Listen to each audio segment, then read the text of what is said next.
बिस्मिल्लाहिर्रहमानिर्रहीम।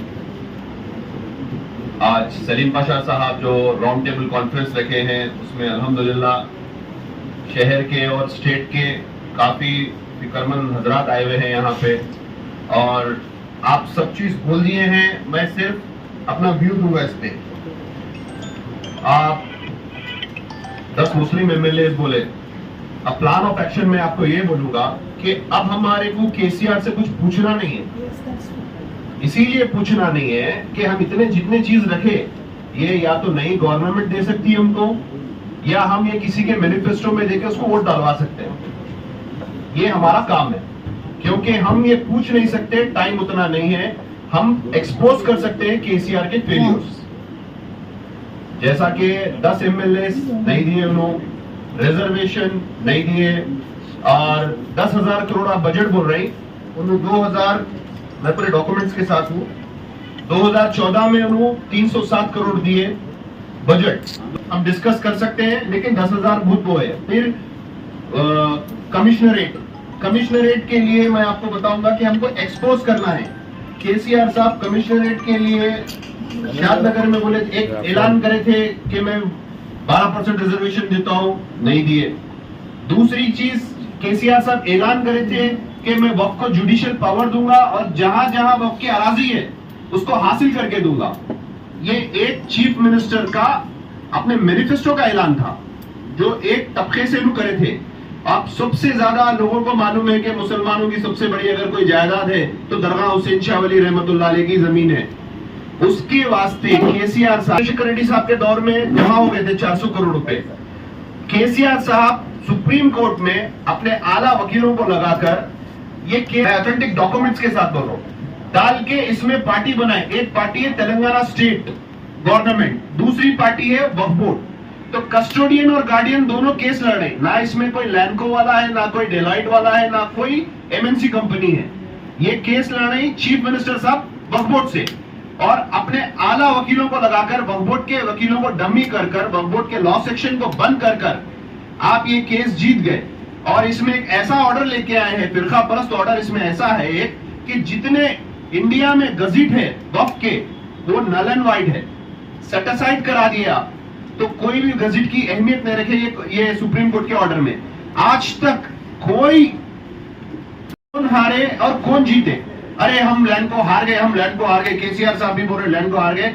अकबरुद्दीन ओवैसी साहब असेंबली में बोल रहे साहब रिव्यू पिटीशन डालिए। अरे भाई खींच लिए तुम, ले लिए तुम, अब रिव्यू पिटीशन किसके लिए डालेंगे? एक एफिडेविट देना है। इस पे भी अगर मैनिफेस्टो में आप अगर अपने ऐड करें, हमको वापस दो। आप नागर चलाते बोले थे तेलुगु में, हमारी ये 5 लाख की जमीन है, ये आप हमको वापस दो, और जितनी खाली है इमीडिएटली में 40 डेज में दे दो। बोले ये नहीं दिए। ये जुडिशियल पावर का मैं आपको रिजल्ट बता रहा हूं। उसके बाद फिर आप रेसिडेंशियल स्कूल्स बोले, मैं रेसिडेंशियल स्कूल्स का इंटरनल सर्वे दे रहा हूं आप लोगों को। रेसिडेंट माइनॉरिटी रेसिडेंशियल स्कूल में नॉन माइनॉरिटीज भी पढ़ते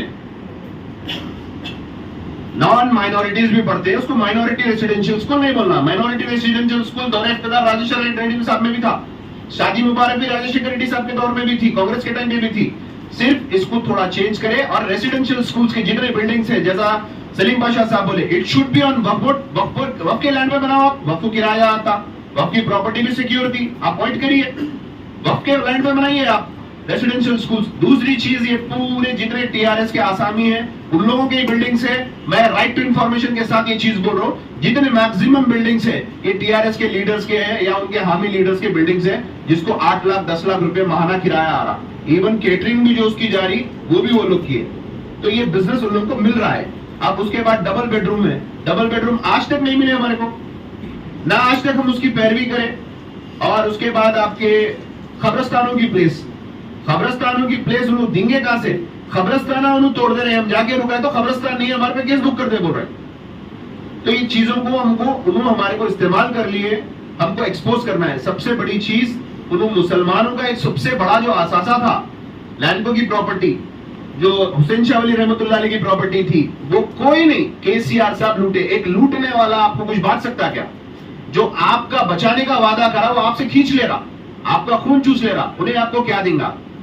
और उसके बाद आप देखिए इफ्तार पार्टी है, इफ्तार पार्टी में 50 से 60 करोड़ रुपए हकीकत इस्तेमाल हो रही, ना कोई मुस्तहिक खा रहा, कॉन्ट्रैक्ट भी उनके लोगों को मिल रहा, जैसा सलीम बादशाह बोले, हुडिंग्स भी उनके लग रहे, हर वो चीज उनकी हो रही। तो ये भी कोई हमारे लिए बेनिफिट नहीं हुआ। अच्छा उन्वान है कि भाई माइनॉरिटी फंड से आप बिल्कुल भी नहीं लेना, हम बाइकआउट करते हैं इफ्तार पार्टी को। आप जो दे रहे हैं वो दे दीजिए, आप जो क्वालिटी के कपड़े दे रहे हैं वो कहां पे से ला रही, कहां पे उसकी पैकिंग हो रही, मेरे कहने उतनी तक इंफॉर्मेशन है। 268 जॉब्स है, बताइए कितनों को जॉब्स मिले, गवर्नमेंट जॉब्स। निजामाबाद में 2000 जॉब्स है, मिर्चल में, रंगारेड्डी में 1500 जॉब्स है, करीमनगर में, ऐसा पूरी 33 डिस्ट्रिक्ट्स की है लिस्ट। इसमें से माइनॉरिटीज को क्या जॉब्स मिले, हम सवाल नहीं कर सक रहे। अब ये तो हमारे उन्वान थे। अब हमको केसीआर साहब जो देते बोले थे वो नहीं दिए, हमको एक्सपोज करना है।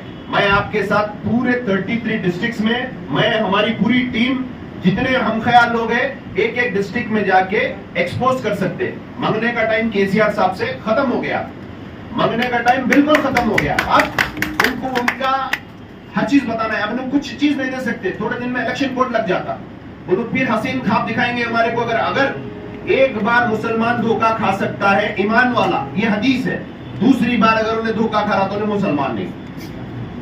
तो हम बार बार धोखा नहीं खा सकते। अब मैं आपको बताता हूं उनके जो बेसिक वादे थे हमारे वास्ते। हमको उन्होंने बोले थे कि इस्लामिक सेंटर मुसलमानों के लिए हाईटेक सिटी में 10 एकड़ पे देते बोले थे।